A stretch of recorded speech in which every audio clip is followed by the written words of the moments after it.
एक दिन गौतम बुद्ध अपने शिष्यों के साथ एकदम शांत होकर बैठे हुए थे। उन्हें इस तरह से बैठे देखकर उनके शिष्य चिंता करने लगे कि कहीं वह अस्वस्थ तो नहीं है। तभी उनमें से एक शिष्य ने पूछा कि आज आप इस प्रकार मौन क्यों बैठे हैं? क्या हम शिष्यों से कोई गलती हो गई है? फिर अचानक उनमें से एक और शिष्य ने कहा, भगवान, क्या आप अस्वस्थ हैं? इस पर भी बुद्ध ने कुछ नहीं कहा और मौन रहे। किसी को कुछ भी समझ में नहीं आ रहा था। सभी ने सोचा कि बुद्ध को आखिर हो क्या गया है। तभी अचानक से एक हाँफता हुआ आदमी वहां पहुंचा।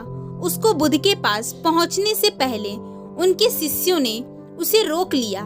शिष्यों के द्वारा रोकने पर वह आदमी जोर जोर से चिल्लाने लगा और बोला, गुरुजी, आप मुझे अंदर आने से रोक क्यों रहे हैं और मुझे अंदर आने की अनुमति क्यों नहीं मिल रही है?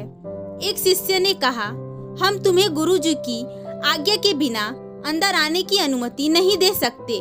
इतना सुनते ही वह व्यक्ति अब और भी ज्यादा जोर से चिल्लाने लगा। उसके चिल्लाने से बुद्ध को अपनी आंखें खोलनी पड़ी। बुद्ध के आंखें खोलते ही उस आदमी ने अंदर आने की पूरी कोशिश की, लेकिन फिर बुद्ध ने अपने शिष्यों से कहा, इस आदमी को अंदर मत आने देना। यह आदमी अछूत है और ऐसे अछूत इंसानों को अपने धर्म सभा में आने की अनुमति मैं नहीं देता। सभी शिष्य बुद्ध की यह बात सुनकर दंग रह गए। शिष्यों ने सोचा कि भगवान बुद्ध कब से छूत अछूत जैसी बातों पर विश्वास करने लगे। बुद्ध के कई शिष्यों ने उनसे पूछा, हमारे धर्म में तो जात पात का कोई भेद ही नहीं है, फिर वह अछूत कैसे हो गया? फिर बुद्ध ने समझाया, आज वह इंसान क्रोधित होकर यहाँ आया है और क्रोध से इंसान की एकाग्रता भंग हो जाती है। क्रोध में व्यक्ति मानसिक हिंसा कर बैठता है, इसलिए जब तक वह क्रोध में रहता है वह अछूत ही माना जाएगा। इसलिए उसे कुछ समय एकांत में ही रहना चाहिए। क्रोध से भरा शिष्य भी बुद्ध की सारी बातों को ध्यान से सुन रहा था। अब उसे पश्चाताप हो रहा था। अब वह समझ चुका था कि अहिंसा ही महान कर्तव्य और परम धर्म होता है। उसे अपने किए गए व्यवहार पर बहुत पछतावा हो रहा था।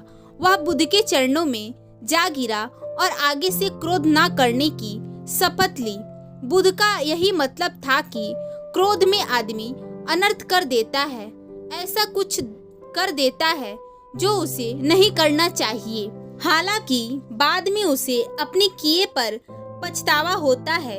असली मायने में देखा जाए तो क्रोधित व्यक्ति अछूत हो जाता है और ऐसे में उसे अकेला ही छोड़ देना चाहिए। क्रोध करने से तन, मन और धन तीनों का नुकसान होता है।